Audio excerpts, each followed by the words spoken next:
Rhombus क्या है? Rhombus. Rhombus लिखते हैं। क्वाड्रिलेटरल का थर्ड जो है वो रोम्बस है। तो रोम्बस का कुछ खास शेप होगा, उसको दिमाग में रखना है दिमाग में। तो देखो ध्यान से इस शेप को दिमाग में जाने देना, नहीं तो बहुत कन्फ्यूजन होगा। देखो पहला जो दिमाग में आना चाहिए, क्या 90 डिग्री दिख रहा है क्या सब? कहाँ दिख रहा है? 90 डिग्री सीधा होना चाहिए, ऐसे ऐसे होगा 90 डिग्री तब बोलेंगे ये 90 डिग्री है क्या? ये तो थोड़ा मुड़ा हुआ है ना ऐसे। तो 90 डिग्री से कम हुआ ना। ये जब ऐसा फैला हुआ है, ऐसा है तो 90 डिग्री से ज़्यादा हो गया ना। ये दोनों ग्रेटर देन क्या है? 90 डिग्री क्या है? 90 डिग्री। और ये दोनों लेस देन 90 से कम। मतलब अगर ऐसे हुआ तो लेस देन 90 डिग्री एंगल है, ठीक है। लेकिन मान लो ऐसा है, ये ग्रेटर देन क्या है? 90 डिग्री एंगल है ना। समझ में आया? चाहे मान लो और तुमको बढ़िया से दिखाते हैं। अब बताओ, इसमें तो दिख रहा होगा 90 डिग्री कोई नहीं है। देखो 90 डिग्री कोई एंगल नहीं है। लेकिन रोम्बस का प्रॉपर्टीज ये होता है, मतलब बेसिक्स आइडेंटिटी बोलेंगे, पहचान बोलेंगे, कि चारों साइड इक्वल होगा। चारों साइड इक्वल होगा। चारों साइड इक्वल किस में होता था? और में स्क्वायर में क्या होता था? स्क्वायर में। चलो इधर का स्क्वायर भी बना देते हैं। देखो स्क्वायर भी बना दिए, स्क्वायर भी। तो इसमें भी चारों साइड क्या होता था? इक्वल होता था। दोनों में डिफरेंस ये है, ये एंगल क्या है यहाँ पे 90 डिग्री का नहीं है। एक 90 डिग्री से दो ज़्यादा बड़ा है और दो 90 डिग्री से छोटा है। लेकिन स्क्वायर में क्या था? सारे के सारे। 90 डिग्री का था। अब समझ में आया? हाँ, इसका एक प्रॉपर्टी यहाँ से डिफरेंस मिल गया। हाँ, तो स्क्वायर में वाला एंगल 90 डिग्री का होता है और रोम्बस में दो एंगल 90 का होता है और दो कहाँ 90 का दिख रहा है? रोम्बस में 90 से ज़्यादा का होता है। हाँ? और दो 90 से छोटा का। हाँ, ये मतलब एंगल कोई भी 90 डिग्री का नहीं है। तो जो ये जो प्रॉपर्टीज बोला था ना स्क्वायर वाले चैप्टर में, ये वाला all square are rhombus but converse is not true, इसका मीनिंग ये है ना कि देखो ये सारे स्क्वायर को क्या बोल सकते हैं? रोम्बस बोल सकते हैं। क्यों बोल सकते हैं? क्यों क्यों क्यों? क्योंकि इसका भी फोर्थ साइड चारों साइड बराबर है, इसको चारों साइड बराबर है, बस इसीलिए। लेकिन क्या हाँ, लेकिन क्या सारे रोम्बस को स्क्वायर बोल सकते हैं? नहीं। क्यों नहीं बोल सकते? क्योंकि इसका एंगल सेम नहीं है दोनों। हाँ, क्योंकि angle are not same. Angle are एक प्रॉपर्टी जिससे डिफरेंस है, इसीलिए। हाँ, और यहाँ पर लिखेंगे side are same. Sides are equal बोल सकते हो। तो ये ट्रू है ऑलवेज, ठीक है। But this is false. ये एरो का डायरेक्शन अच्छा से देखना कि इसको सारे नहीं बोल सकते, लेकिन इसको बोल सकते हैं। ये प्रॉपर्टी था स्क्वायर वाला, ठीक। तो रोम्बस से क्या क्या दिखाई दिया कि चारों साइड क्या हो? बराबर हो, और आमने सामने का जो दो एंगल हो वो 90 से ज़्यादा होगा और दो 90 से कम होगा। ये बेसिक सा चीज़ है। अब दिखाते हैं कि इसमें सब फार्मूला एरिया वगैरह सब कैसे निकालते हैं। तो पहला जो फार्मूला एरिया का किसका है? एरिया मान लेते हैं कैपिटल ई। तो मान लो इसी में करते हैं, चाहे अलग से छाप लेते हैं, सॉरी। तो तुमको डायग्राम बनाना है रोम्बस का, जिसका दिखने में भी लगना चाहिए कि चारों साइड क्या हो? बराबर। ऐसा नहीं कि ऐसे बना के ऐसे कर दिए, ऐसे और ज़बरदस्ती बोल रहे हैं कि ये रोम्बस है। ये रोम्बस है क्या? नहीं। रेक्टेंगल कैसे हो गया? 90 डिग्री क्या दिख रहा है क्या तुमको? 90 डिग्री दिख रहा है क्या सब? नहीं ना, रेक्टेंगल भी नहीं है। जैसे रैंडम डायग्राम। रैंडम नहीं है, इसी को बोलेंगे पैरेललोग्राम। आएगा, ये बाद में आएगा, ये बाद में आएगा। तो देखो रोम्बस किससे मैच कर रहा है? थोड़ा थोड़ा स्क्वायर से। किससे मैच कर रहा है? स्क्वायर से। और पैरेललोग्राम किससे मैच करेगा? थोड़ा थोड़ा रेक्टेंगल से। क्योंकि यहाँ पर देखो ना, अपोजिट साइड क्या बराबर दिख रहा है, और रेक्टेंगल में भी क्या होता है? अपोजिट साइड बराबर होता है। लेकिन रेक्टेंगल में एक और होता है कि एंगल 90 डिग्री सारे होता है, और यहाँ में एंगल 90 डिग्री नहीं होता। यहाँ पर भी वही लग रहा है, 90 से 2 ज़्यादा है, 90 से 2 कम है। लेकिन हम बाद में करेंगे, पहले हम आ रहे हैं रोम्बस का। तो देखो चारों साइड बराबर है, इसका नाम देते हैं साइड ए, साइड ए, साइड ए। ये 4 वर्टेक्स का नाम देते हैं ए बी सी डी, ऐसा हम ये नाम दे दिए कि चारों का लेंथ क्या है, सेम है। ए का मतलब लेंथ ऑफ साइड, ये सब सेम है। तो और ये मान लेते हैं 2 डायगोनल है, क्या डायगोनल का लेंथ सेम होगा, अलग अलग दिख रहा है तुमको?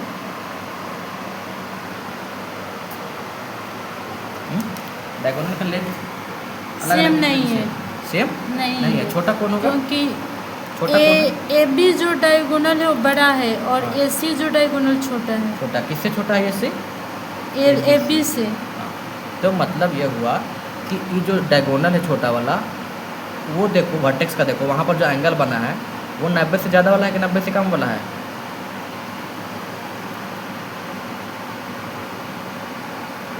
ज़्यादा। तो 90 से ज़्यादा वाला वर्टेक्स को मिलाने से जो डायगोनल बनेगा वो डायगोनल हमेशा छोटा होगा। बाकी जो छोटा वाला जो एंगल था 90 से कम वाला, उसको मिला रहे हैं डायगोनल उससे। दिख रहा है कि नहीं? ये 90 डिग्री से क्या है, कम है ना। तो इसको जो मिला है ना, एंगल को नहीं मिलाए हम, वर्टेक्स को मिलाए। तो ये जो डायगोनल मिला वो कहीं ज़्यादा लंबा है इस वाला डायगोनल से। जिसको अलग तरीके से ऐसे समझ सको, तो वो वाला वर्टेक्स को मिलाओ जहाँ पर एंगल दोनों का 90 से ज़्यादा हो, तो वहाँ पर जो एंगल वो जो क्या बनेगा, डायगोनल बनेगा, उसका लेंथ छोटा होगा इन कंपेयर टू दिस। मतलब अलग लॉजिक दे रहे हैं, ऐसे भी तुम इमेजिन कर सकती हो। मेरे को थोड़ा समझ में नहीं आया। हम ये बोल रहे हैं कि तुमको ऐसे दिख रहा है कि ये वाला जो डायगोनल का जो लेंथ है वो बड़ा है और ये डायगोनल का लेंथ छोटा है। इसको दूसरे तरीके से अगर लॉजिक लगाएगी ना, तो और अलग तरीके से तुम समझ सकती है, मतलब बोल सकती हो बस कि ये जो बड़ा वाला जो एंगल है ना 90 डिग्री का, वो किस वर्टेक्स से बना है, इस वर्टेक्स पे। तो ऐसे बोल सकते हैं कि जहाँ पर आमने सामने का एंगल रोम्बस में 90 डिग्री से ज़्यादा होगा, तो वो वाला वर्टेक्स को जब मिलाएंगे ना लाइन, तो वो जो मिलेगा ना डायगोनल, उसका लेंथ छोटा होगा एज कम्पेयर टू दिस, क्योंकि यहाँ पर एंगल जो है 90 से कम है। लेकिन डायगोनल हम कभी भी एंगल को मिलाने से नहीं बनता है, वो वर्टेक्स को मिलाने से बनता है। बस हम सोचने का तरीका बता रहे हैं हम। अलग अलग तरीके से तुमको पढ़ाना है, तुमको सोचना है, कैसे भी लॉजिक लगा सकते हैं, ठीक। तो ये चीज़ हम बताना चाह रहे हैं। चलो हम एरिया निकालते हैं। तो मान लेते हैं कि इस डायगोनल का जो लेंथ है बड़ा वाला का, उसको D1 मान लेते हैं, और छोटा वाला जो है उसका लेंथ क्या है, D2 है। मीटर सेंटीमीटर जिसमें मानना है मान लो, ठीक है। तो एरिया का जो फार्मूला बनता है ना इस केस में, वो बनता है half into D1 into D2। जैसे मान लो ये मीटर में रहता, ये किस में रहता, मीटर में, तो क्या आता, half into D1 metre into D2 metre. तो क्या होता है हाफ इंटू, क्या ऊपर करते हैं, D1 into D2 metre square. क्या होता है मीटर स्क्वायर। ये क्या आया, यूनिट, क्या ये यूनिट ऑफ एरिया। कन्फ्यूज मत होना कि D1 M क्या है, M क्या है, मीटर, M क्या है, यूनिट है लेंथ का, ये मीटर है ये, ठीक। ना तो सिंपल लिख लो यही वाला, ये एग्जाम याद रखो। डायगोनल गिवन होगा तो निकाल देंगे, डायगोनल गिवन होगा तो निकाल देंगे एरिया। ये सिर्फ किसके लिए वैलिड है, रोम्बस के लिए। किसके लिए, रोम्बस के लिए। तो कोई वाला चीज़ बढ़िया से समझना है कि कब किस में लगाएंगे, सब में सब चीज़ नहीं लगता है, कुछ खास प्रॉपर्टी रहेगा तभी रहेगा। पेरीमीटर कितना आएगा, पेरीमीटर का फॉर्मूला बताओ पेरीमीटर का। अगर पेरीमीटर का कॉन्सेप्ट अगर याद हो गया डेफिनेशन, तो फॉर्मूला रखने की जरूरत नहीं। बताओ पेरीमीटर कितना होगा, चारों को जोड़ेंगे, बताओ कितना आएगा। ये वाला है ना, A प्लस हाँ A प्लस हाँ, A प्लस A, कितना आया, 4A। 4 और इसी पेरीमीटर किसका होता था, ये इसका भी जोड़ेंगे तो क्या आएगा, हाँ इसी का आता था ना। एक तरह से पेरीमीटर ऑफ क्या है, स्क्वायर ही है, क्योंकि साइड भी तो दोनों सेम ही है ना। मतलब जरूरी नहीं कि यहाँ ए इसमें भी ए हो, लेकिन अगर D2 हाँ, कुछ भी हो सकता है, 6 7 कुछ भी हो सकता है। कहाँ कुछ भी हो सकता है, लेकिन याद रखना कि D1 क्या है, बड़ा वाला है, D1 क्या है, बड़ा वाला। तो ऐसा नहीं देंगे कि D1 बड़ा वाला भी है और दे दिए 3 सेंटीमीटर और छोटा वाला को बड़ा दे दिए हैं। ये लॉजिकल नहीं देना है क्वेश्चन। या तो जो क्वेश्चन गिवन है उसके हिसाब से डायगोनल बनाओ, या तो जो डायगोनल गिवन है उसके हिसाब से लेंथ दो। मान लो क्वेश्चन में फिगर नहीं गिवन है, बोल दिया कि D1 10 सेंटीमीटर और D2 2 सेंटीमीटर, तो D1 वाला क्या होगा बड़ा होगा और D2 वाला छोटा होगा। तो वैसे तो क्वेश्चन गिवन रहेगा उसके हिसाब से डायग्राम बनाएंगे, लिखेंगे, ये लॉजिकल काम नहीं करेंगे। ठीक है, पेरीमीटर समझ में आ गया रोम्बस का। जैसे मान के चलो हम दिए तो D1 जो डायगोनल है क्वेश्चन वो 10 मीटर है और D2 है वो 5 मीटर है, और हम अब बोले कि रोम्बस है, क्या है रोम्बस है। रोम्बस गिवन है। तो बताओ डायग्राम में D1 D2 अगर हम डिनोट किए हम, सॉरी तो नहीं दिख रहा है, चारों साइड इक्वल लगना चाहिए रोम्बस है, तो ऐसा तुमको डायग्राम बनाना है और एंगल 90 डिग्री दिखना भी नहीं चाहिए, ये दोनों दिमाग में रखना है। तो डायगोनल एक ये हुआ और एक, तो आप बताओ किसको D1 नाम देंगे, किसको D2 नाम देंगे?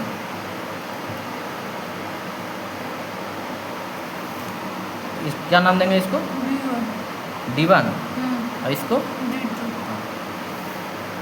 ठीक है, अब थोड़ा समझ आ रहा है। हाँ।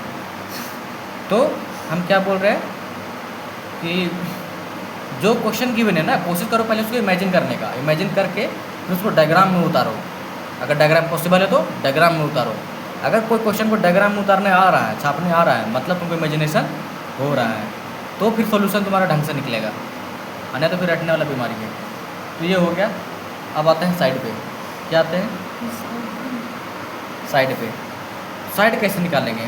तो देखो साइड कैसे निकालेंगे? रोम्बस का साइड कैसे निकालेंगे? हाँ, रोम्बस का साइड, जैसे मान लो साइड, रोम्बस का पढ़े हैं तो रोम्बस का एरिया, पेरीमीटर और साइड। हाँ सबका सब फॉर्मूला का अलग अलग होगा ना, यही जी। जैसे एरिया को तो बता दिए यहाँ पर, half into D1 into D2, ये मल्टीप्लाई कर दो तो एरिया निकल जाता है। एरिया कितना का बता दो फट सा, सॉल्व कर ही लेते हैं। हाफ इंटू 10 इंटू 5, 10 इंटू 5, दोनों मीटर में है, 55। काट दो ना पहले, हाँ, कितना आएगा? 25 मीटर स्क्वायर। हाँ। अगर एक बात बताओ, एक मीटर में रहता दूसरा सेंटीमीटर में रहता तो क्या दोनों का सही वही मल्टीप्लाई करते? कन्वर्जन वाला पहले करते हैं और उसके बाद तब करते हैं। बिल्कुल। ये एरिया हमको निकालना है, साइड क्या निकालना है? साइड। तो एक बात बताओ कि हम स्क्वायर जब पढ़े थे तो स्क्वायर का एक प्रॉपर्टी था कि डायगोनल जो होता है स्क्वायर का वो एक दूसरे को इक्वल पार्ट्स में तो डिवाइड करता ही है, ऊपर से 90 डिग्री पर कट करता है। कितना डिग्री पर? 90 डिग्री पे। हाँ, ये जो कट किया ना वो किस एंगल पर कट किया? 90 डिग्री पे। ये 4 को बना था उसमें 90 डिग्री, तो इसमें कितना बनेगा? 4। इस पॉइंट का नाम क्या दे रहे हैं? सी। क्या नाम दे रहे हैं? सी कुछ भी दे सकते वो हैं। दे देते हैं फिर, सी अलग से है ना, हाँ, कुछ भी दे सकते हैं। हाँ कुछ भी, J P T कुछ भी, कोई भी अलजेब्रिक एक्सप्रेशन में दे सकते हैं। बिल्कुल। तो हम एक दे दिए नाम, वो दे दिए पॉइंट का। तो देखो एक सब ट्रायंगल में जो 4 ट्रायंगल बना यहाँ पर खास करके दिख रहा है, वो चारों में एंगल क्या है? 90 डिग्री का है। मतलब ये जो कोई भी एक ट्रायंगल ले लेंगे तो उसमें एक राइट एंगल ट्रायंगल मिल जाएगा। तो कोई भी एक ले लो। हम लेने का वजह क्या ढूंढ रहे हैं? हमको निकालना है साइड। क्या निकालना है? साइड। हमको ये D1 ये D2 ये D1 पता है, मान लो इसका ये पता है, तो इस ट्रायंगल का दिमाग से देखो तुम तो उसमें साइड आ रहा है ना, ये तो ये निकाल सकते हैं इस ट्रायंगल से। एक निकाल गया, ये तो सब तो सेम ही है ना, हो जाएगा। कोई एक ट्रायंगल ले लो, इन ट्रायंगल AOB, जिसको एंगल जो है एंगल AOB जो है ये ट्रायंगल का है और ये एंगल का है। तो एंगल AOB कितना डिग्री का है? 90 डिग्री। तो एंगल 90 डिग्री है। तो इसलिए ट्रायंगल का नाम क्या हुआ? Right angle triangle, right angle triangle. Right angle triangle. चलो ध्यान दो, ये इसका पूरा लेंथ जो है DB का वो D1 है। क्या है? DB का D1 है। और इसका जो प्रॉपर्टीज होता है रोम्बस का वो होता है कि ये जो पॉइंट आया ना वो दोनों को इक्वल पार्ट में डिवाइड करेगा, दोनों को इक्वल पार्ट में डिवाइड करेगा। भी हम लोग करे थे। हाँ, यहाँ पर भी स्क्वायर में भी सेम था, रेक्टेंगल में भी ये प्रॉपर्टी सेम आ रहा है। तो मतलब वो हुआ कि DB जो लेंथ है ना डायगोनल का, जो D1 बोले हैं, OD बाई OD नहीं, OD जो है और जो OB है वो इक्वल है। क्या है? बराबर। हाँ, मतलब ये चीज़ है, इसको 2 पार्ट में हम क्या किए? तोड़ दिए। 2 पार्ट में तोड़ दिए हम। इस डायगोनल को, बड़ा वाला को 2 हिस्सा में तोड़ दिए और दोनों का लेंथ क्या है? सेम है। क्या है? सेम है। तो अगर एक लेंथ निकालना हो तो इसका आधा है ना, तो D1 बाई आई। नहीं सॉरी, d1/2। तो ये अगर डायगोनल हुआ इतना बड़ा लेंथ का, इसको दो इक्वल पार्ट में टूटा इस पॉइंट से, और ये पॉइंट आया कहाँ से, तभी जब मिलाए तो डायगोनल मिलाए तो वो दो पार्ट में टूटा, तो एक पार्ट का लेंथ कितना है, d1/2। d1 पूरा लेंथ है डायगोनल का, उसका हाफ किए तो एक पार्ट आ गया, वही तो इसका ही बराबर होगा ना। ये भी कितना होगा, d1/2। अब इसका काम खत्म हो गया। अब इसका चेक करो कि इसका डायगोनल का लेंथ है d2, क्या है पूरा d2, AC = d2, AC = d2। तो एक बात बताओ कि d2 को जब, तो हम बोल रहे हैं कि AC का लेंथ दे दिए d2, जब बोलते तो वहाँ आना भी चाहिए दिमाग में। तो इस d2 का इस AC का दो पार्ट में तोड़े, d2/2 और OC, A और OC, इसको दो पार्ट में तोड़े, OA बोलो चाहे OA बोलो, एंड OC, एंड OC यहाँ पर एंड कर दो, ठीक है। और बराबर भी है, और क्या है, बराबर भी है, क्योंकि दोनों देखो ना इक्वल लेंथ का है ना, दो पार्ट में तोड़े भले ही, लेकिन दोनों क्या है, बराबर है। इसको लिख सकते हैं OA = OC। तो एक का लेंथ निकल जाएगा, दूसरा भी हो जाएगा। तो देखो d2/2 होगा, दो पार्ट में करेंगे तो d2/2, ये भी कितना आएगा, d2/2। और d2 का नाम क्या है, AC/2 लिख सकते हैं, जो लिखना है लिखो, नाम है AC लो लाइन का, ये साइड का, जो भी बोलना है, डायगोनल बोलो। समझ में आ रहा है कुछ? हाँ, तो अगर ये समझ में आ गया हो तो तुमका पाइथागोरस दिखेगा, क्योंकि देखो ये ट्रायंगल जो 90 डिग्री मिला, तो ये जो ट्रायंगल हुआ, राइट एंगल ट्रायंगल हुआ, इसमें कौन सा थ्योरम वैलिड होगा, Pythagoras theorem. Yes, Pythagoras theorem is valid, ठीक है, वैलिड होगा। तो जब पाइथागोरस थ्योरम वैलिड होगा तो तुमको दिमाग में फट से आना चाहिए हाइपोटेनस, बेस और परपेंडिकुलर, ये दिमाग में आना ही चाहिए तुरंत। तो हम करते हैं, हम दिमाग में लाते हैं कि कौन बेस होगा, कौन हाइपोटेनस होगा और कौन बेस होगा। चलो देखते हैं। देखो कि इस ट्रायंगल में ध्यान से देखो, 90 डिग्री कहाँ पर है, ये है, इसका सामने वाला साइड क्या होगा, सामने वाला साइड ट्रायंगल का, ये वाला साइड 90 डिग्री सामने वाला, बता दो। हाँ बताओ। तो बताओ इस ट्रायंगल का देखो AOB ट्रायंगल में एक एंगल 90 डिग्री है, इसलिए बोले राइट एंगल ट्रायंगल है ये। तो इस 90 डिग्री के सामने वाला क्या है, कौन सा साइड, ये ना, ये साइड को क्या बोलेंगे, क्या होगा, पाइथागोरस थ्योरम अप्लाई करना है ना, इस साइड को क्या बोलेंगे, हाइपोटेनस। क्या बोलेंगे, हाइपोटेनस। चलो लिखते हैं इधर कि AB जो है हाइपोटेनस है, क्या है ये, हाइपोटेनस, और ये यहाँ पर A है। चलो बढ़िया। अब कौन सा बचा, एक ये बचा और एक ये वाला बचा ना, यहाँ पर तो ये बराबर होगा। मेरे को एक और कंसेप्ट में आ रहा कि हाइपोटेनस पता चल गया।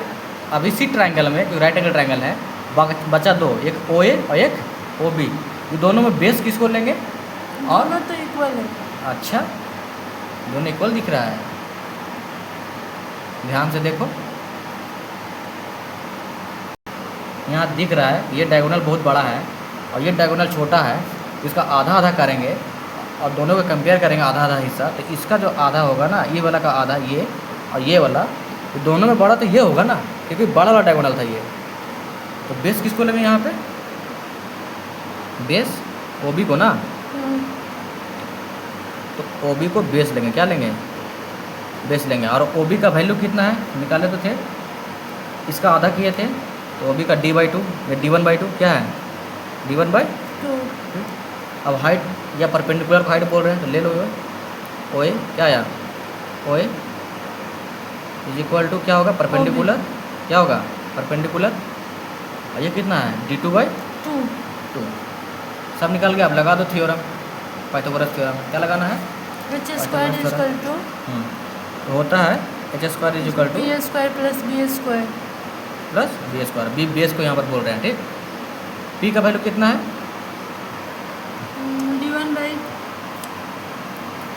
D2/2 का D2/2 का होल स्क्वायर प्लस D1/2 का होल स्क्वायर, आराम से। हाइपोटेनस कितना है, A का स्क्वायर। हमको निकालना क्या है, हमको रोम्बस का साइड निकालना, साइड निकालना, साइड है ये साइड ही तो है, तो साइड निकालना पर क्या कर देंगे, रूट अंडर, तो a equal to root under में ये सब आ जाएगा। तो पहले इसको सॉल्व कर लेते हैं ना। हाँ, तो कैलकुलेशन। d2 का स्क्वायर करेंगे तो d2 का स्क्वायर हो जाएगा, और ये 2 का स्क्वायर कितना होगा, 4 4। d1 का स्क्वायर होगा, और ये 4। और क्या कर सकते हैं, नीचे 4 4 है, एलसीएम ले सकते हैं। रूट बड़ा सा दे दो तो कन्फ्यूजन ना हो। नीचे 4 आएगा, तो ये d1 पर लिख देते हैं, कोई दिक्कत नहीं, क्योंकि एलसीएम तो सेम ही आएगा ना, कोई दिक्कत नहीं होगा। ये यहाँ से क्या मिला तुमको? हाँ बोलो। जब अब यहाँ थोड़ा सा ये भी लगाएंगे। क्या रूट निकालेंगे, ये निकलेगा, क्या लगाएंगे बताओ? हम सिंप्लीफिकेशन वहाँ तक करते हैं जहाँ तक कि जो मैथमेटिकल ऑपरेशन है वो रुक जाए, मैथमेटिकल ऑपरेशन रुक जाए, उसका आगे नहीं कर सकते हम। तो मैथमेटिकल ऑपरेशन कहाँ रुकता है, ये तो आइडिया होना चाहिए ना। जैसे जोड़ कहाँ करते हैं, लाइक टर्म में करते हैं, घटाओ कहाँ करते हैं, लाइक टर्म में करते हैं। वो चीज़ जब लाइक टर्म ना हो तो हम जोड़ घटाओ नहीं कर सकते। कॉमन का मतलब क्या हुआ, जो दोनों में चीज़ हो, सेम हो। जैसे 4 और 8 दोनों में कॉमन क्या है, 4 4 क्या है, 4 4। तो कॉमन का मतलब वो होता है। 8 का मल्टीप्लिकेशन भी 4 हाँ। होता है। तो वो चीज़ ध्यान रखना है कि कॉमन बोल रहे हैं तो इसका मतलब क्या है, ये चीज़। तो यहाँ तो दोनों अलग अलग है ना, ये तो नहीं निकाल सकते। लेकिन रूट में डिवीजन में क्या 4 भी तो है, तो उसको लिए कर सकते तो 4 का रूट कितना होगा, 2 2। न्यूमरेटर में है कि डिनोमिनेटर में ही है, डिनोमिनेटर तो 1/2 2 अंडर रूट d1 का square by d plus d2 का स्क्वायर। ये लिखना होगा ना। हाँ, तो ये बताओ, ये समझ में आया कैसे किए? ये 4 का निकाले 2 डिनोमिनेटर में, और एक इधर। और ये कुछ नहीं है तो 1 डालना पड़ेगा ना ऊपर में, ऊपर में डाल सकते हैं, कोई ऐसे भी नहीं डाल सकते। यहाँ पर 1 से मल्टीप्लाई करो, कोई दिक्कत है, कोई दिक्कत नहीं। 1 का रूट कितना होगा, 1 ही होगा। ये इसको तुम ऐसे भी लिख सकते थे ना, अंडर रूट 1/4 इंटू d1 का स्क्वायर प्लस d2 के स्क्वायर। तो 1/4 का अगर तुम निकालो तो 1 का रूट तो 1 ही आएगा ऊपर में, और 4 का रूट 2 आएगा। ऐसे भी कर लो, साइड निकला। तो अगर डायगोनल गिवन होगा तो क्या निकाल सकते हैं, साइड। किसके लिए, रोम्बस के लिए। रोम्बस के लिए, ठीक है। तो ऐसे अप्रोच करेंगे कि हमको चाहिए क्या, निकालना क्या है। तो सब चीज़ कनेक्टेड है, कोई ऊपर नीचे नहीं है। मैथमेटिकल ऑपरेशन कहाँ तक करेंगे ये दिमाग में आना चाहिए। तुम्हारा बेसिक जब क्लियर होगा तब, जोड़ घटाव कब करते हैं थोड़ा बहुत आइडिया होगा तब। सब में जोड़ घटाव नहीं करते हैं, मल्टीप्लाई सब जगह नहीं करते हैं, ठीक है। चलो आगे बढ़ते हैं। तो d1 d2 क्या है, d1 d2 और डायगोनल्स क्या है, ऑफ रोम्बस ऑफ, और ए साइड है। तो अगर साइड गिवन होगा और एक डायगोनल गिवन होगा तो दूसरा निकालेंगे यहाँ से। इसमें कितना वेरिएबल है बताओ, इसमें वेरिएबल कितना है, 3। तो 3 वेरिएबल है, तो उसमें से कितना दिया रहेगा कि 1 निकल जाएगा, 2 दिया रहेगा, 1 निकल जाएगा। तो वो बस कैलकुलेशन का पार्ट है, वो तुम कैसे अप्रोच करती हो कैलकुलेशन। तो 2 को गिवन है, 1 निकालना आना चाहिए। तो क्वेश्चन पढ़ो, देखो कि रोम्बस वर्ड यूज किया है, क्या गिवन है, उससे रिलेटेड तुम जितना फॉर्मूला जानते हो, जो भी जानते हो पहले लिख लो, फिर अप्रोच करो, तुम्हें दिखेगा सारा। तो हम आते हैं, वगैरह सब सब सब सब सब दिमाग में आना चाहिए। तो अब हम आते हैं, प्रॉपर्टीज ऑफ रोम्बस पे। पहला है कि rhombus has unequal diagonal and they bisect each other at right angle. इस पे तो वही चीज़ अभी इतना देर से हम ये प्रॉपर्टीज भी लगाए थे। तो राइट एंगल पर कट किया था तब, तो बाइसेक्ट किया था तब। तो बाइसेक्ट का मतलब 2 इक्वल पार्ट में किया था ना, जो बताए थे हम पहले। क्या किए थे, ये चीज़ हम बताए थे ना कि 2 इक्वल पार्ट में किया है। हाँ। लेकिन यहाँ पर ये नहीं बोल रहे थे कि इसका जो हाफ पार्ट है वो इसका बराबर होगा, ये नहीं बोल रहे थे। वो स्क्वायर में हो रहा था कि चारों हाफ पार्ट क्या था, बराबर था। यहाँ पर नहीं, क्योंकि ये डायगोनल का लेंथ ही क्या है, अनइक्वल है। क्या है, अनइक्वल है, इसलिए इसका हाफ पार्ट भी अनइक्वल आ रहा है। लेकिन ये हाफ पार्ट सेम आएगा। एक डायगोनल का हाफ पार्ट इक्वल होगा ना, इस डायगोनल का हाफ पार्ट क्या आएगा, इक्वल आएगा।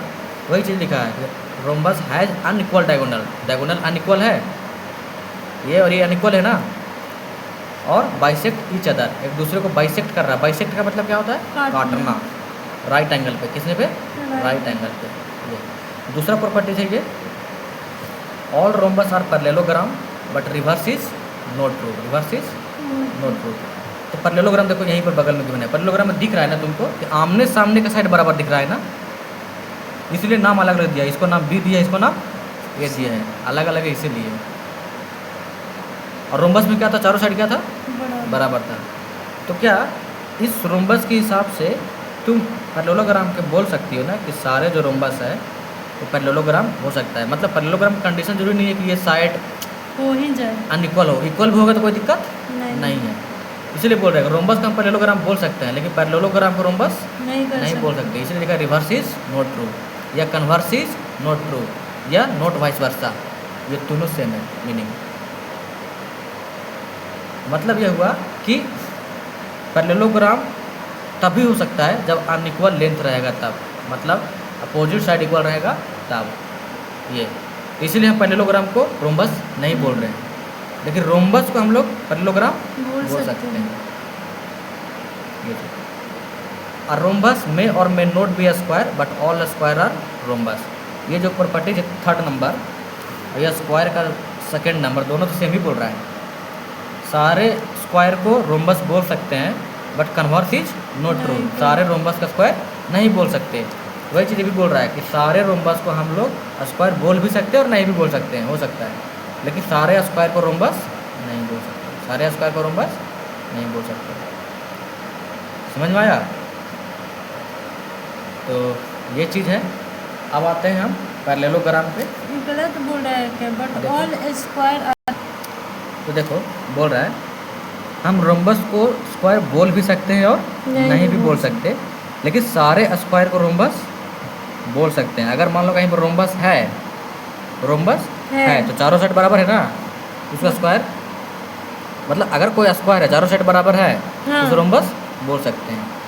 तो अब हम जो भी कुछ पढ़ रहे हैं ना, जो भी कुछ पढ़ रहे हैं क्वाड्रिलेटरल में, वो सिर्फ साइड को दिमाग में रखना है। क्या रखना है? साइड में।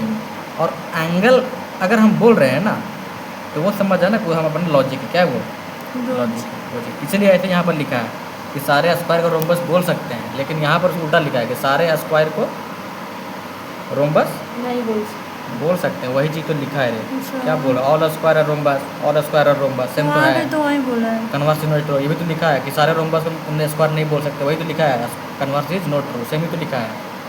दोनों का मीनिंग सेम ही है ना। कन्वर्स मतलब सही हो भी सकता है और नहीं हो सकता है, यहाँ पर भी सारे रोम्बस हो भी सकता है और नहीं भी हो सकता। ठीक तो है। ये क्या है देखो, यहाँ से ए स्क्वायर होगा, इधर left hand side, right hand side क्या होगा, d2 square by 4 plus d1 square by 4, ये होगा। 4 एलसीएम ले सकते हैं, हाँ कॉमन है तो d2 स्क्वायर प्लस d1 का स्क्वायर बाई 4, और ये है ए स्क्वायर। इधर कर रहे हैं हम, ठीक है काम। ये 4 किस में, डिनोमिनेटर में इधर आएगा तो 4a स्क्वायर, हाँ तो 4a square is equal to d1 का स्क्वायर प्लस d2 का स्क्वायर। ये अब पेरीमीटर क्या होता है?